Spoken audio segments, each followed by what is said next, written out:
नमस्कार सभी को। आज मैं आपको एक छंद पढ़ाने जा रहा हूँ। उससे पहले मैं अपने चैनल AKN भूगोल वाले में आप सभी का बहुत स्वागत करता हूँ। छंद का नाम है रुबाइयाँ।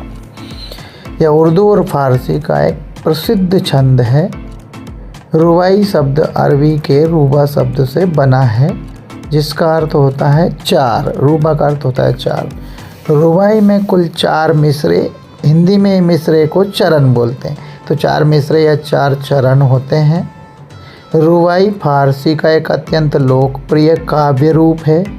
फारसी का, फारसी में इसे तराना भी कहा जाता है। रुबाइयाँ छंद, यहाँ से परिभाषा उसकी शुरू होती है। रुबाई उर्दू और फारसी का एक विशिष्ट छंद है, जिसमें 4 समवृत्त चरण होते हैं या मिसरे होते हैं। वैसे मिसरे कहा जाता है, पर यहाँ चरण लिख दिया। इसमें पहला, दूसरा और चौथा, तीसरे चरण को छोड़ देते हैं। इसमें पहला, दूसरा और चौथा चरण जो है एक दूसरे पर तुकांत होते हैं, यानी पहले चरण में जो तुक है वही दूसरे में आएगी, वही चौथे में आएगी, तीसरे में नहीं आएगी। जबकि तीसरा चरण भिन्न तुकांत होता है। कभी कभी चारों चरण तुकांत भी मिल जाते हैं, पर सामान्य रूप में ऐसा नहीं होता। चौथा चरण अनिवार्य रूप से तुकांत होना चाहिए। उदाहरण लिखा है इसमें, जितनी दिल की गहराई हो उतना गहरा है प्याला। ये ला अब अगले में मिलेगा। जितनी मन की मादकता हो उतनी मादक है आला।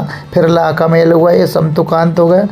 जितनी उर की भावुकता हो उतनी सुंदर साकी है, ये भिन्न तुकांत हो गया। अब चौथा फिर पहले दूसरे का तुकांत मिलेगा। जितना हो जो रसिक उसे है उतनी रसमय मधुशाला। एक बार फिर से पढ़ता मैं छंद को। जितनी दिल की गहराई हो उतना गहरा है प्याला। तो ये ला का पहला जो मिसरा है इसका ला, और दूसरे का ला, और चौथे का ला, ये आपस में मेल हो जाएगा। तो इसलिए कहते हैं पहले, दूसरे और चौथे चरण समतुकांत और तीसरा चरण भिन्न तुकांत। मैं पढ़ता हूँ। जितनी दिल की गहराई हो उतना गहरा है प्याला। जितनी मन की मादकता हो उतनी मादक है हाला। जितनी उर की भावुकता हो उतनी सुंदर साकी है। जितना हो जो रसिक उसे है उतनी रसमय मधुशाला। मतलब तीसरा जो मिसरा या चरण है वो भिन्न तुकांत है, यानी उसके अंत में तुक नहीं मिल रही है। जबकि पहले चरण के या मिसरे के अंत में ला, दूसरे के अंत में ला और चौथे के अंत में ला, यानी पहले, दूसरे और चौथे चरण के अंत में ला तुकांत मिलने से ये सम तुकांत हो गए। पहला मिसरा यानी चरण, दूसरा मिसरा यानी चरण और चौथा मिसरा यानी चरण।